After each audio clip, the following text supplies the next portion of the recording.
sabihin sa akin kung anong dahilan kung bakit hindi tayo pwedeng maging magkaibigan.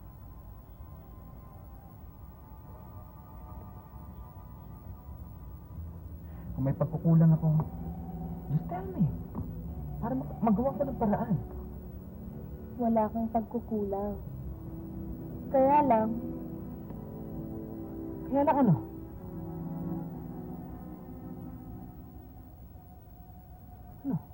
Riel, hindi tama eh.